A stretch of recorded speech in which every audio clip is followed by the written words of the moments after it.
Universe 11 has a big three of Jiren, Dyspo, and Toppo, and surprisingly with the defeat of Casserole, Cumshow, and others, every other member of the Pride Troopers has lost much earlier than we would expect. But what does this say about the future of Universe 11?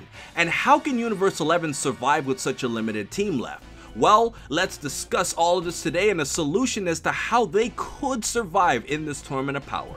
So, the first thing we have to talk about here is dealing with the plot. Now, it's pretty obvious looking at Dragon Ball Super that the show selectively narrowed down all of the members of Universe 11's Pride Troopers because they wanted to feature Dyspo, Toppo, and Jiren the most. But what this all tells me is that this big three of the Pride Troopers specifically are so overpowered to the point where if Universe 11 is going to be this featured team in the Tournament of Power, and if Jiren is supposed to be this ultra strong, super powerful guy, then they can actually do better with just the three of them than with the other members to possibly hold them back.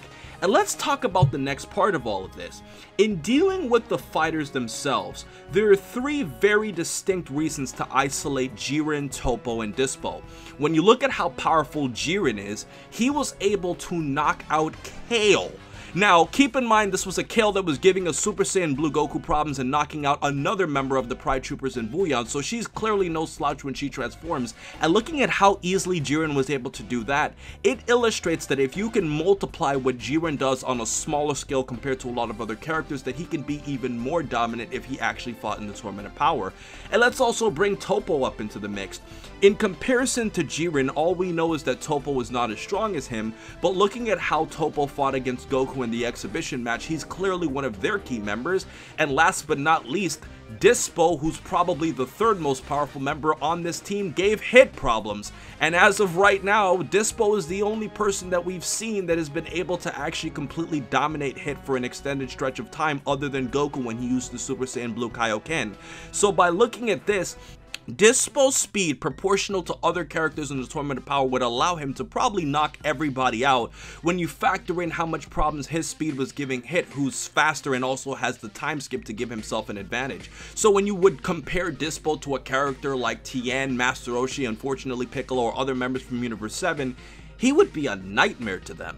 So, the biggest part of this video that we have to discuss is what is the solution and strategy as to how Universe 11 can survive? Well, looking at how powerful Dyspo, Toppo, and Jiren are, it's logical for them to fight in small pockets. Now let's use an example here. When you look at how powerful Goku and Vegeta were when they fought against each other and were able to wipe out Universe 9, this shows that although there were only two of them, two very powerful characters fighting together can wipe out an entire team by themselves. This says that if they fight in small pockets and attack rogue members of the Tournament of Power or small weaker members of the Tournament of Power, they can easily dominate. And as I've said before with Dyspo, with his extreme speed in this Tournament of Power, he can move at such a speed that many characters won't even be able to see where he's going.